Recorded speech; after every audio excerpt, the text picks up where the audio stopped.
Spot-and-stalk antelope with a bow is one of the hardest hunts out west. It's open country, it's hot, and you might do 10 stalks for one chance, if that. But when it comes together, there's nothing like it. After dozens of stalks, here are the real-world tips that make the difference. Straight from experience, not theory. Antelopes see everything. Their eyesight is borderline unfair. Imagine a white tail with binoculars taped to its head. That's an antelope. Staying low isn't optional. It's survival. If you're not belly crawling, you're probably getting picked off. I've had them bust me for lifting my rangefinder 2 inches. Keep your profile as low as humanly possible, especially when you're inside 300 yards. When in doubt, drop even lower. Use micro-terrain to your advantage. Don't waste time looking for big hills or deep cuts. You're not in elk country. Antelope terrain is subtle, but that's what makes it deadly. A 1-foot rise in the land is often enough. If the terrain hides their legs, they likely can't see your approach.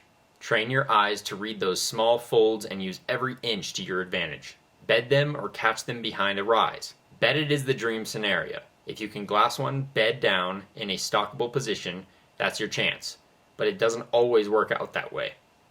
Sometimes, a buck that's just standing behind a tiny roll on the land is all it takes.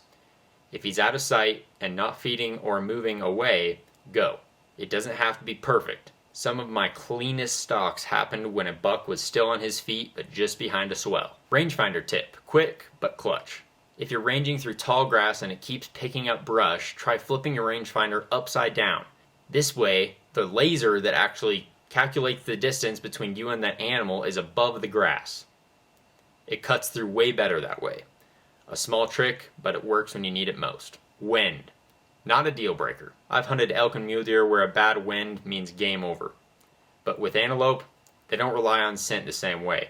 I've had wind swirling still crawled into 40 yards with no issue.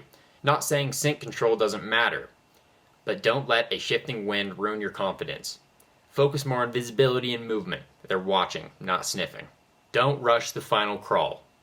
When you're closing in that last 100 yards, you have to shift gears. Every moment counts. Slow is smooth, smooth is deadly. If they're bedded, wait for the right posture.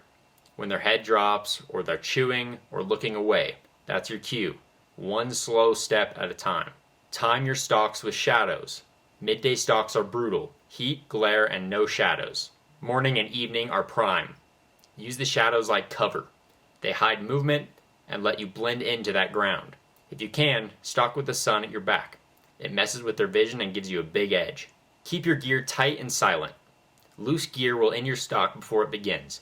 Tape everything that rattles, trim straps, tuck everything close. I've even had rangefinders slap against my chest and blow a crawl at 80 yards. This country amplifies sound. Make silence your weapon. No wind to back out. Some stalks just aren't meant to happen.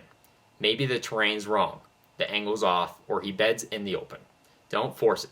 Backing out and waiting is better than getting halfway and blowing him to the next zip code. I've circled back hours later and killed bucks I almost gave up on. Spot and stalk antelope is 90% failure and 10% glory, but when you finally connect after crawling through cactus and fighting the sun, it means more than any blind or decoy setup ever could. It's hard, it's hot, but it's worth every step. If this helped you, hit that like button, subscribe for more bow hunting content, and drop a comment with your best or worst antelope stalk story. We've all got one.